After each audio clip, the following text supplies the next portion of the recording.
She inherited her late grandmother's house, but when she went up to the attic, she found not dust and old things, but traces of what the family had been hiding for decades. See how this story ends. Subscribe and write in the comments which city you are watching from.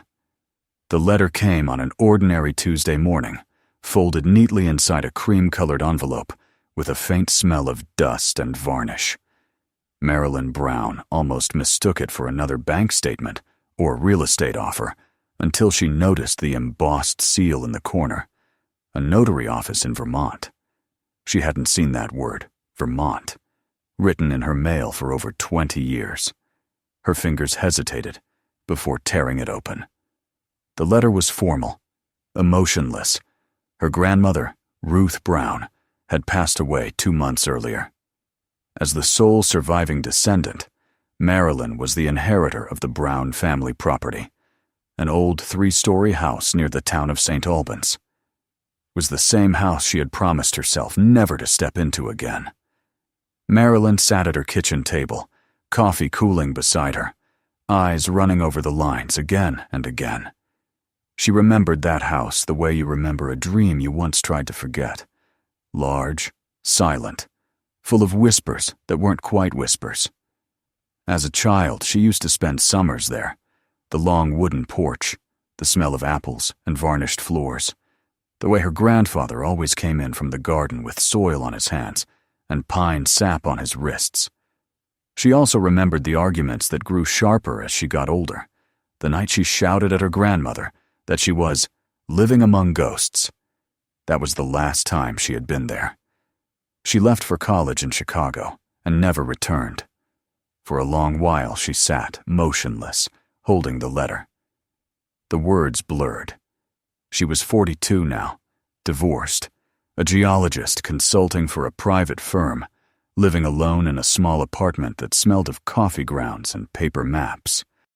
Her days had become measured, predictable, like the sediment layers she studied for a living. Maybe that was why the letter unsettled her. It was a reminder that time was moving under her feet, whether she wanted it or not. By noon, she had made up her mind. She would go, see the house once, handle the paperwork, and leave. The road to Vermont stretched for miles through late spring landscapes, the world slowly turning green again after winter.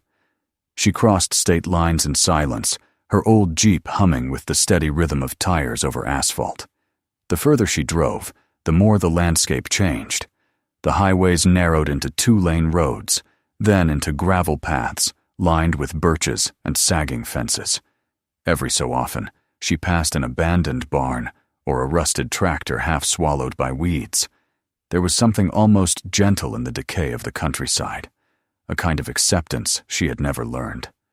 By the time she reached the outskirts of St. Albans, the sun was beginning to set.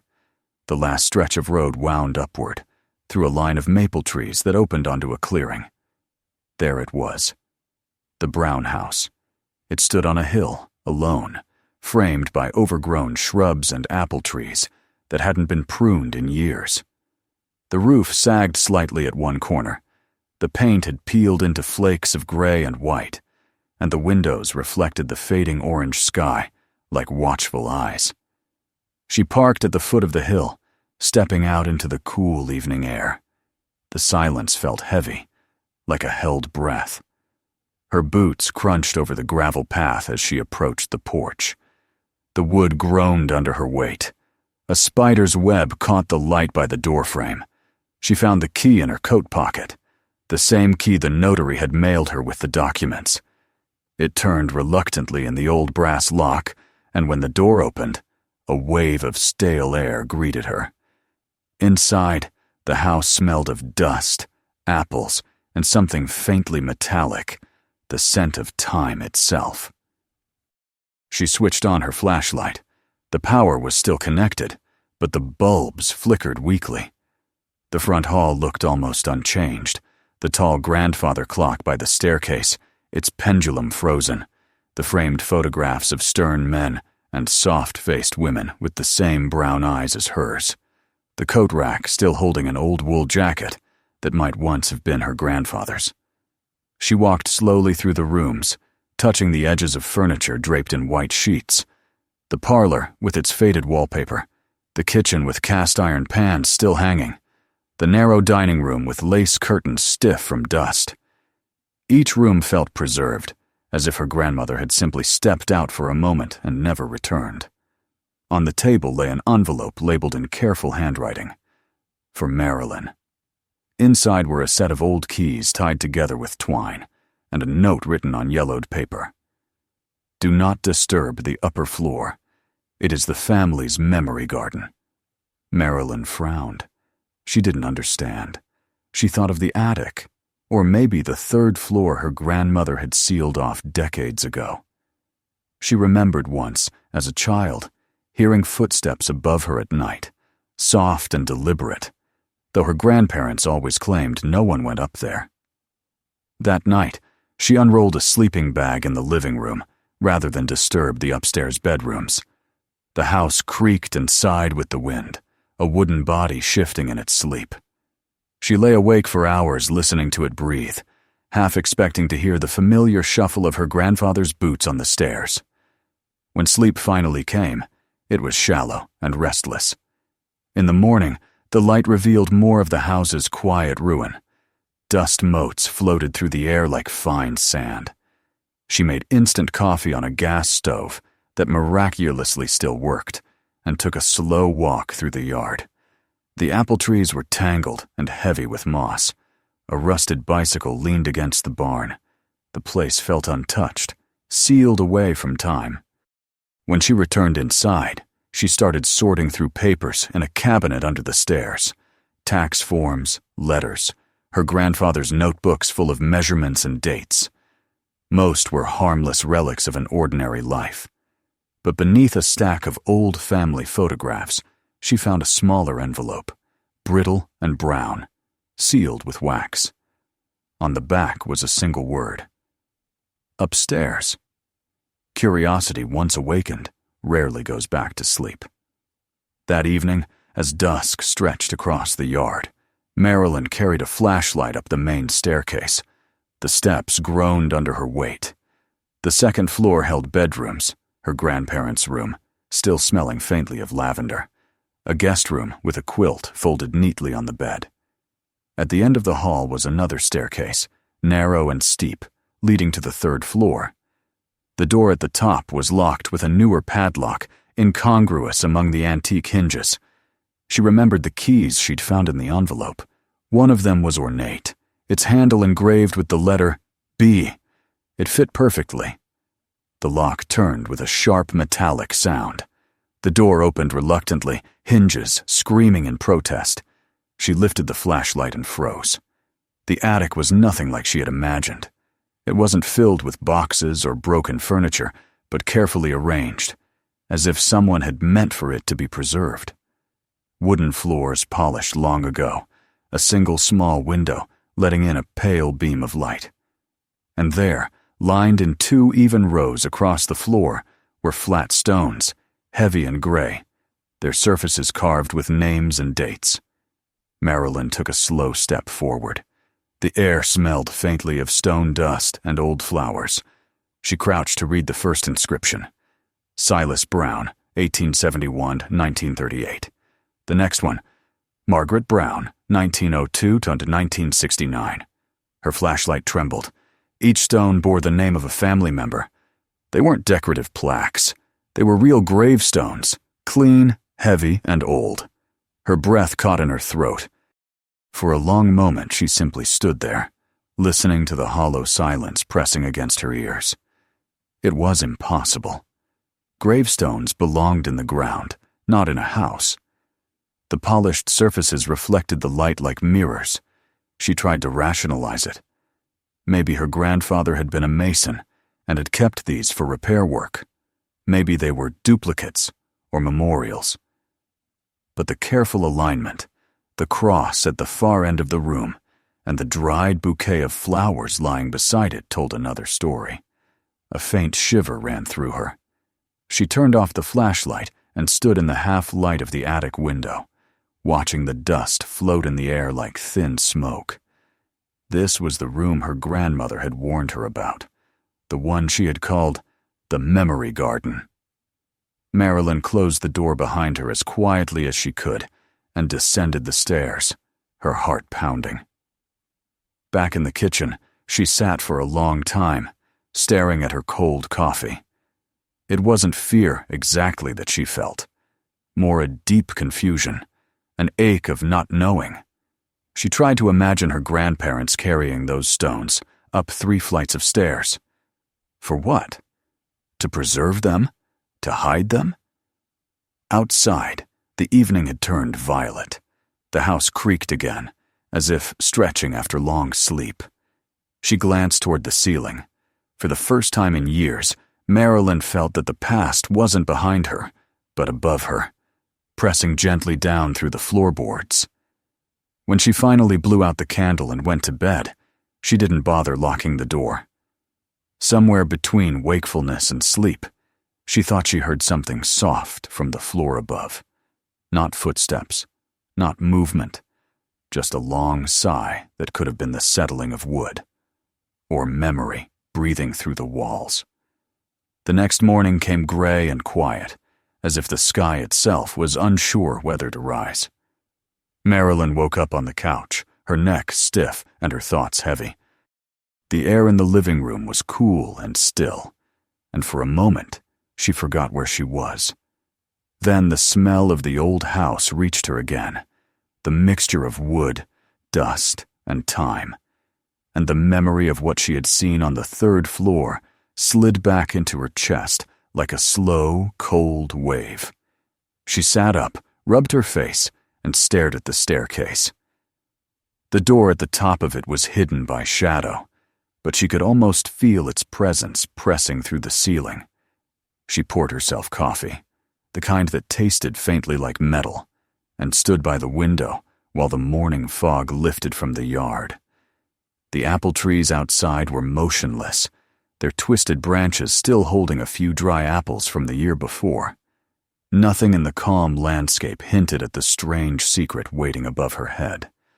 Yet the image of those engraved stones lingered, the names, the precise letters, the way they seemed to watch her without eyes. Marilyn was not someone who indulged superstition. Her life had been built on evidence, on rock layers and core samples, and the language of fault lines. But this was something that did not fit in the catalog of ordinary explanations. Still, she needed one. She couldn't let the irrational spread through her like mold. After breakfast, she found her phone and looked up the St. Albans Town Hall, planning to visit the local archives. If her family had once owned land, or if the house had been connected to an old cemetery, there would be records. There were always records. The drive into town took 20 minutes. The main street was lined with shuttered stores, a diner, and a small municipal building with a flag hanging limp in the damp air. Inside, a man in his 70s looked up from behind a counter, adjusting his glasses. His name tag read, Frank Delaney Records. Marilyn explained who she was, her connection to the Browns, and what she had found. The man's brows rose slightly, though his expression stayed polite. "The Brown family," he said, tapping the edge of his desk. "Yes, there was a cemetery once, down near the River Road, about 3 miles south of here. But that land was taken in the 70s for the highway expansion. Most of the graves were moved to Greenfield Memorial." He left for a few minutes and returned carrying 2 dusty folders. Inside were typed reports and handwritten notes. One document, dated 1973, stated clearly, "The Brown family burial ground remains relocated to Section D, Greenfield Memorial Cemetery. Headstones returned to surviving family members by request." Marilyn felt her stomach tighten. Returned. "Who requested them?" she asked. The man scanned the sheet and pointed to a name. "Silas Brown, grandson of the original owner. That would be your grandfather, I suppose." Marilyn stared at the paper for a long moment. The pieces started fitting together, not neatly, but firmly enough to hold. Her grandfather had taken the stones back, brought them here, and placed them in the attic. But why the attic? Why not the garden or a small corner of the property?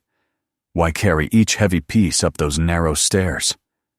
She left the office with copies of the documents, thanked the clerk, and drove home under a low ceiling of clouds that promised rain. Back at the house, she ate a sandwich she didn't taste, and then wandered out to the yard. The grass brushed her jeans, uncut for months, and in the distance, the apple trees swayed gently in the wind. She looked up at the roofline. The third-floor window was barely visible behind the climbing vines. Somewhere up there was her family's past, confined within wooden walls. The image both disturbed and fascinated her. That afternoon, she visited the only neighbor still living on the road, Mrs. Gray, a thin woman in her 80s, with sharp blue eyes and hands that trembled slightly as she poured tea. Mrs. Gray remembered the Browns well. "Your grandfather was a proud man," she said, sitting in her small parlor that smelled of lemon polish. "He didn't like the way the county handled things. Said they were paving over bones. He told everyone that memory doesn't belong to the government." Marilyn asked if anyone had ever seen him move the gravestones. The old woman smiled faintly. "One night he came by my husband's place, asked to borrow the flatbed truck, said he was hauling stone for the roof repairs. But the next morning, he was covered in dirt, and that truck bed was scratched to hell. We all knew, but no one said a thing. That was his land, his business." Driving back home, Marilyn could almost picture him, her grandfather in his work boots and thick coat, lifting each stone under the cover of darkness, determined to keep what was his. There was something heartbreakingly human in the act. Not madness, not ritual, just defiance, love, and maybe grief. Inside the house, the light had dimmed. She climbed to the third floor again, this time without hesitation. The air was cooler there, dry and still. Her flashlight beam glided over the stones, now less frightening than before. She knelt beside one, tracing the carved name with her fingertips. The letters were shallow but carefully done. The stone was cold and slightly rough under her skin. Her grandfather's hand must have touched this same edge, setting it down carefully. He had built this memorial to preserve what the world wanted to erase. Marilyn began to notice details she had missed before. The floor beneath the stones was reinforced with newer planks, probably added to hold their weight. There were flower petals scattered in one corner, long since dried. Near the window sat a wooden stool and a small notebook, the pages yellowed and brittle. She picked it up and read a few lines written in her grandfather's strong, deliberate handwriting. "They say the past should rest in the earth. I say the earth has turned unfaithful. If the ground cannot protect our dead, then I will give them my roof. Let them lie above me, not below strangers' tires." The words struck her more deeply than she expected. This was no insanity. It was a man's way of fighting helplessness. He had lived long enough to see his family's land reduced to asphalt and exhaust. He couldn't save it, but he could lift it out of reach. Marilyn closed the notebook and sat in silence for a while. Through the small window, she could see the faint outline of the highway in the distance, a thin silver ribbon cutting through the hills. Cars passed there, their sound faint and ghost-like. None of the drivers knew they were speeding over what used to be a family's resting place. She wondered if her grandmother had supported this act or endured it in silence. The fact that she had kept the attic locked suggested the latter. That night, Marilyn lay awake again, thinking of the attic and the weight it carried. She thought about how people in her field measured history, in layers, in strata, in inches of rock. But here, history was measured in stone slabs resting above her head. Her grandfather had turned grief into architecture. On the third day, She began going through the boxes that filled the closets on the second floor. Most contained the usual debris of old lives, yellowed linens, broken clocks, postcards from places long gone. In a box marked 1973, she found receipts for construction materials, sketches of wooden beams, and an envelope labeled "for the roof." Inside was a faded blueprint of the attic with markings and weight calculations. Her grandfather had engineered it. He had known exactly how much weight each joist could bear. It wasn't madness at all.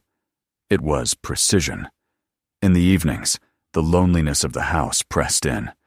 She would sit at the kitchen table, reading the old letters under a weak lamp, feeling as though the years were folding in on themselves. The silence became a kind of companion, patient, understanding. One evening, while she was cleaning a shelf in the hallway, her hand brushed against something metallic, wedged behind a loose board. She pried it free, a small metal box with rust along the edges. The latch was stubborn but yielded eventually. Inside were photographs, a child's drawing, and several folded pages. She recognized the handwriting instantly, her grandfather's again. The first note was simple. "For whoever returns, the stones are not graves. They are the names we refused to bury." Another page was a letter, clearly never sent. "They call it progress. They pave over our fields and tell us to forget. But forgetting is another kind of death, and I will not die twice." Marilyn's throat tightened. She imagined him sitting at the kitchen table years ago, pen scratching across paper, the sound of the highway construction echoing in the distance. His act had not been one of horror, but of preservation, a stubborn love for his dead and for the land that once held them. She carried the box upstairs and set it beside the first stone. For the first time, she didn't feel afraid. Instead, she felt connected, as if she had been given something to understand, not to escape. Days passed like that, quiet and heavy. She stayed longer than she had planned, caught between duty and discovery. She began to document everything, writing notes as if preparing a report. Approximates 15 stones, each hand-carved, structural reinforcement consistent with mid-70s lumber, evidence of care, not concealment. But when she finished writing, the page seemed too small for what the place meant. Facts could not hold the weight of emotion.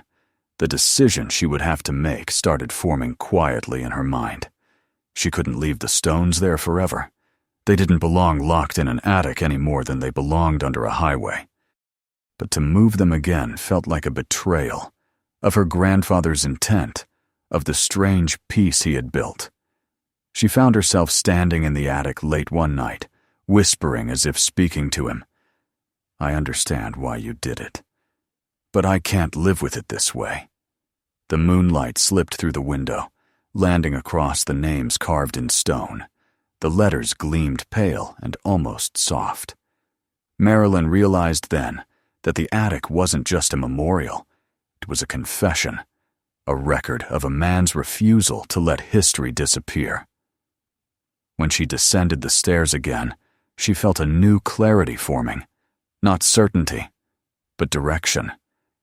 There was a way to honor both the living and the dead, to set things right without erasing what had been done. She didn't know yet what that way would look like, but she would find it.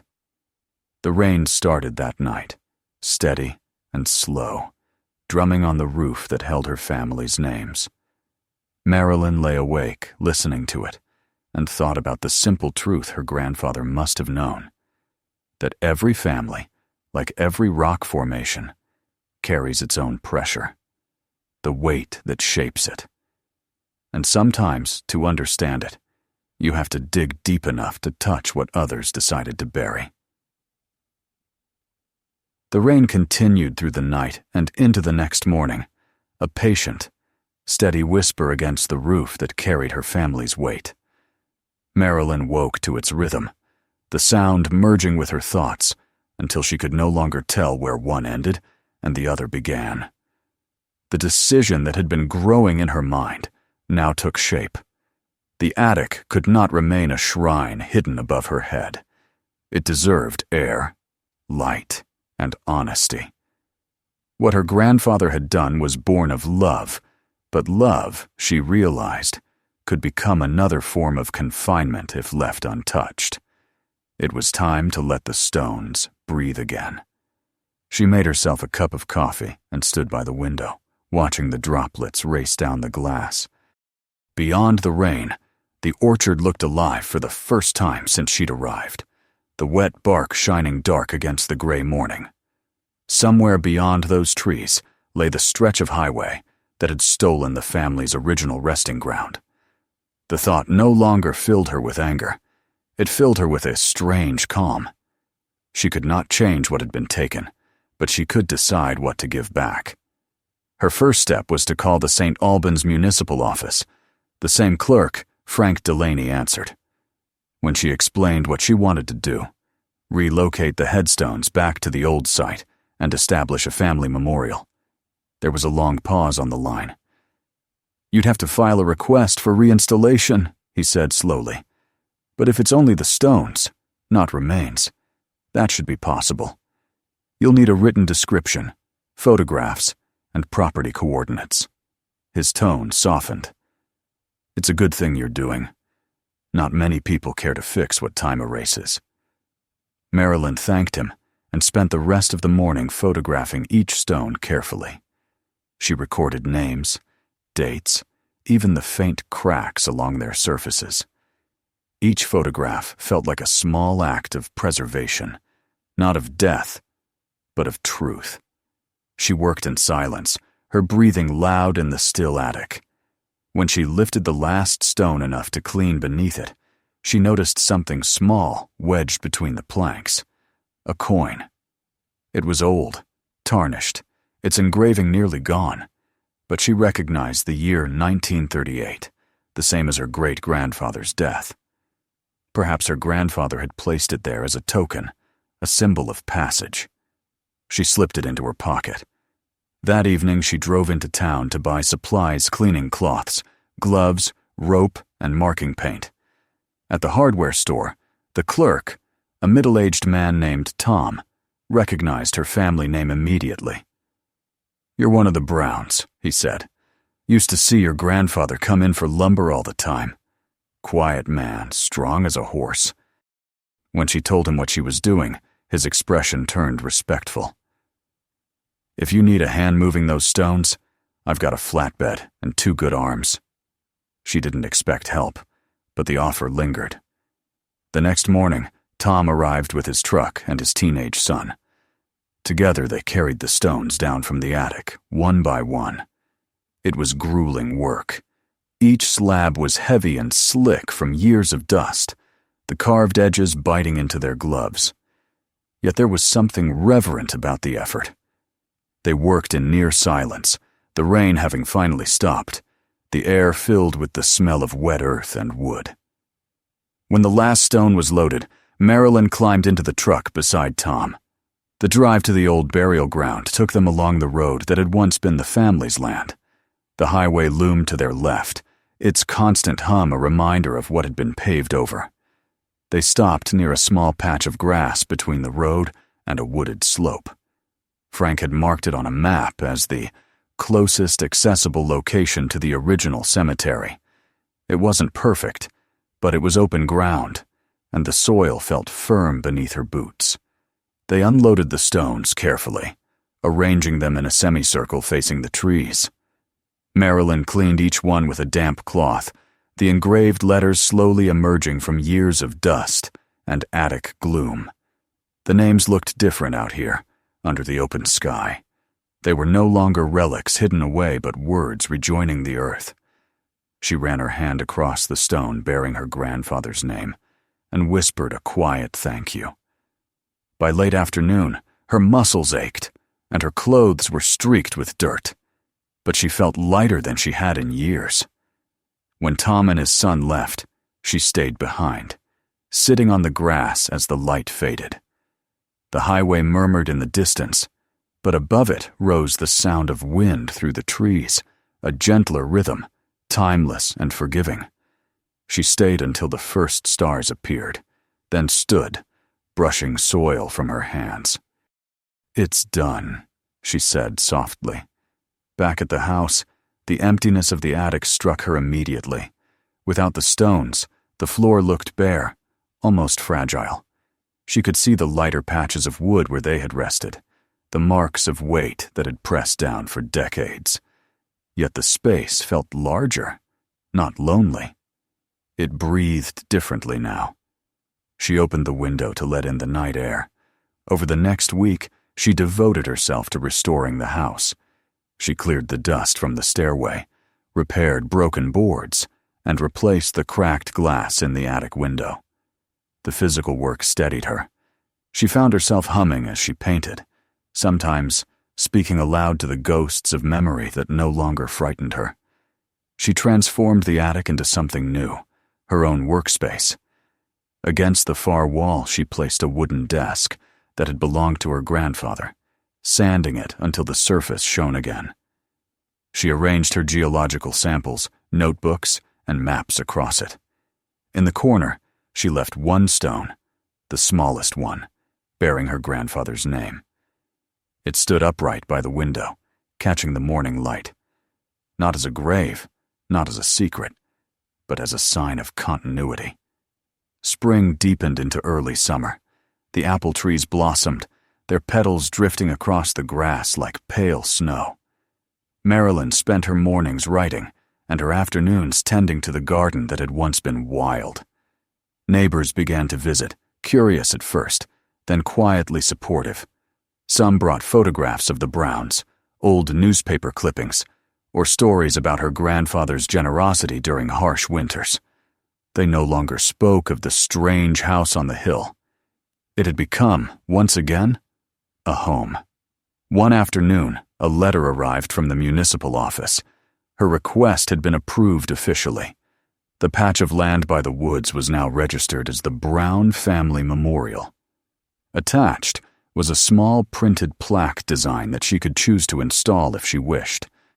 She smiled as she read the document, then folded it neatly into her notebook. It wasn't the official seal that mattered. It was the act itself, the acknowledgement that her family's story had been returned to the map. As summer ripened, Marilyn organized a small gathering. She invited Tom, Mrs. Gray, the clerk Frank, and a few others from the town who had known her grandparents.